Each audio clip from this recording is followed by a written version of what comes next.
प्रबल भाई जी। मायावती ने जो चीज कही है, मायावती जी की चीज को आप कैसे ले रहे हैं? आप क्या वो जो अभी बात हो रही कि वो तंज कस रही हैं, अपील कर रही हैं, रिक्वेस्ट है, वो कैसे लिया जाए, उसको कैसे देख रहे हैं आप? मैं उत्तर के दो पहलू में उत्तर दूंगा। पहला चीज, जो ये आंदोलन लोग कर रहे हैं आरक्षण के खिलाफ, ये वो कौन लोग हैं, इनका बैकग्राउंड क्या है? ये लोग आरएसएस के छद्मवेशी लोग हैं। आरएसएस, अखिल भारतीय विद्यार्थी परिषद और भारतीय जनता युवा मोर्चा के लोग हैं।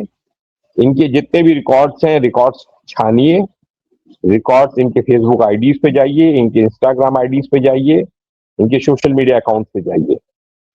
कोई इसमें नरेंद्र मोदी के साथ फोटो खिंचवाया हुआ है, कोई मोहन भागवत के साथ फोटो में है, कोई योगी आदित्यनाथ के साथ है, कोई किसी के साथ है, कोई किसी के साथ।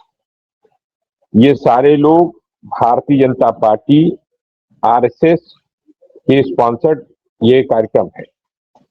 पहली चीज, इससे ये चरित्र पता चलता है कि आरएसएस और भाजपा, नरेंद्र मोदी और उनकी पूरा पार्टी और संगठन आरक्षण का विरोध कर रहा है, आरक्षण को समाप्त करने की साजिश रचा, जिसके प्रति लगातार हम लोग आगाह कर रहे हैं, जिसके प्रति राहुल गांधी जी लगातार लोकसभा के प्रतिपक्ष के नेता हैं, वह लगातार इस पर आगाह करते हैं समाज को, दलित, पिछड़े, आदिवासी, अल्पसंख्यक को, अति पिछड़े को, महिलाओं को, कि यह लोग आरक्षण के विरोधी है। यह जो लोग आरक्षण को समाप्त करने की बात कर रहे हैं, वह लोग बोल रहे हैं कि जाति के आधार पर आरक्षण क्यों? भेदभाव अगर जाति के आधार पर, ये आधार वैसे जाति के आधार पर नहीं है, भेदभाव के आधार पर आरक्षण, ये भी जानिए। ये वही लोग हैं जिनको ये सवाल का उत्तर देना चाहिए कि अगर आरक्षण के बावजूद भी अगर कोई आदमी बड़े पोस्ट पर पहुंच जाता है तो उसके साथ कितनी हीन भावना का या भेदभाव का काम किया जाता है। मौजूदा की राष्ट्रपति जो हैं द्रौपदी मुर्मू जी, उनको राम मंदिर के उद्घाटन में नहीं बुलाया गया। यही नरेंद्र मोदी और मोहन भागवत जाकर मंदिर का उद्घाटन करते हैं, लेकिन राष्ट्रपति द्रौपदी मुर्मू को नहीं बुलाते।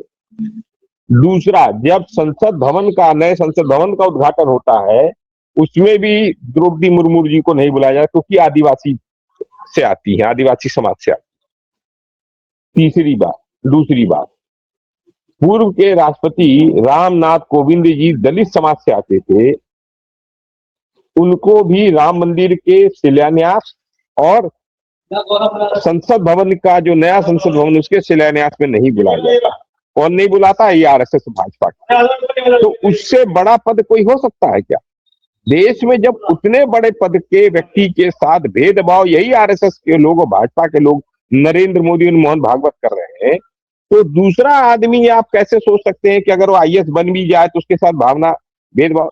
तो आरक्षण जो है वो समानता का अधिकार देने के लिए बनाया गया है, उसको जो है समान बनाने की बात कर रहा है। अगर आरक्षण ना रहे कल, तो दलित को, पिछड़े को, अति पिछड़े को, आदिवासी को तो पढ़ने का मौका नहीं मिलेगा। इसका हमने प्रेजेंट एग्जांपल ईडब्ल्यूएस में देखा। ईडब्ल्यूएस में जितने प्रमुख लोग भाजपा से समर्थक लोग रहे हैं या आरएसएस से समर्थक लोग रहे हैं, उनके ही बच्चे ईडब्ल्यूएस में पाए हैं, जिसमें एक द्विवेदी थे जो शिक्षा मंत्री थे, बेसिक शिक्षा मंत्री थे। उनका भाई ईडब्ल्यूएस के कोटे से प्रोफेसर बन रहा था, असिस्टेंट प्रोफेसर बन रहा था, जिस पर होल्ला हुआ। कितने प्रोफेसर और कितने डॉक्टर्स के बेटे ही ईडब्ल्यूएस का, तो कहां वो आर्थिक आधार पर भी कहां दे पा रहे हैं? उसमें भी लोगों के साथ भेदभाव हो रहा है। तो आप कैसे आशा करते हैं कि दलित का, पिछड़े का, आदिवासी का, अल्पसंख्यक का, मतलब आप बिना आरक्षण के आप उनको जो है किसी पद पर पहुंच जाएंगे? मायावती जी का स्टैंड आरक्षण को समर्थन के तौर पे देख रहे हैं आप? देखिए, मायावती जी की बात को मैं दो एंगल में देखता हूं। मायावती जी एक थी जो आरक्षण के समर्थक में लगातार आंदोलन करती थी, लगातार बातें करती थी, मुझे लगता है कि उनको जो सवाल है वो भाजपा आरएसएस से पूछना चाहिए। भाजपा आरएसएस का क्या स्टैंड है आरक्षण पर, ये उन्हें पूछना चाहिए। और मुझे लगता है कि वो आरक्षण के विरोधी लोगों के साथ वो कभी नहीं जाएंगे, मुझे लगता है। तो मुझे लगता है उन्हें सवाल जो है राहुल जी से ज्यादा उन्हें नरेंद्र मोदी से और मोहन भागवत से पूछना चाहिए। अब किन कारणों से नहीं पूछ रही हैं वो तो मायावती जी बताएंगे, और उनके जो सलाहकार हैं वो सतीश चंद्र मिश्रा, वह बताएंगे। मायावती जी का ट्वीट कौन लिखता है, एक बात ये बताइए बड़ा प्रबल सर, प्रश्न है। हम तो इसको इस एंगल से देख रहे हैं कि वो राहुल गांधी से अपील कर रही हैं कि इस तरीके की नहीं, चीजों को रुकवाइए और इस देश को बचाइए। आप क्यों नहीं देख रहे? मैं जो बात कह रहा हूँ कि मौजूदा समय में राहुल गांधी जी तो लगातार सामाजिक न्याय की बात कर रहे हैं, आरक्षण को बढ़ाने की बात कर रहे हैं, जनसंख्या के आधार पर उसकी भागीदारी की बात कर रहे हैं। तो राहुल गांधी जी तो इस समय भारत में वह कार्य कर रहे हैं जो एक समय पे बहुत अच्छा मुझे एक देखा है, जो एक समय पर अमेरिका के में मार्टिन लूथर किंग जूनियर करते थे, या नेल्सन मंडेला करते थे दक्षिण अफ्रीका में, या आप क्यूबा में चले जाइए तो फिडेल कास्ट्रो और चे गुवेरा करा करते थे। तो मैं तो उस दृष्टिकोण से देखता हूं। या भारत के संदर्भ में आ जाइए तो महात्मा बुद्ध के संदर्भ में मैं उनको उस तरह का कहता हूं कि उस तरह की वैचारिकी को वो पकड़ रहे हैं। तो समाज में महिलाओं के उत्थान की बात करना हो, महिलाओं को पितृत्मक समाज के खिलाफ एक मुहिम करने की बात कहा है कि पिंजरा तोड़ो पितृत्मक समाज के खिलाफ, महिलाएं अपने हिसाब से डिसीजन लेंगी। ये किसकी हिम्मत होगी कहने की मौजूदा समय? या महात्मा गांधी को था, महात्मा बुद्ध को था, कबीर को था, गुरु नानक को था, महात्मा गांधी को था, और देश में अब वर्तमान समय में राहुल गांधी के पास। ठीक है, मैं तो इस संदर्भ में देख रहा हूं। दूसरी चीज, ठीक है, हाँ, मोहन भागवत और नरेंद्र मोदी, योगी आदित्यनाथ, यह लोग सोच रहे हैं, बड़े बुद्धिमान लोग, ये साजिश करता लोग। एक तरफ इनका जो है अपर कास्ट में बेस खत्म हो रहा है, इसलिए उस अपर कास्ट बेस ना खत्म हो उसमें हलचल हो गई है, उसको फिर से कंसोलिडेट करने के लिए यह लोग ये सारे मुद्दे उठवा रहे हैं।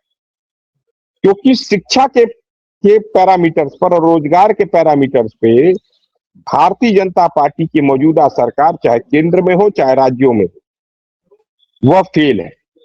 पेपर लीक इसका सबसे बड़ा उदाहरण है।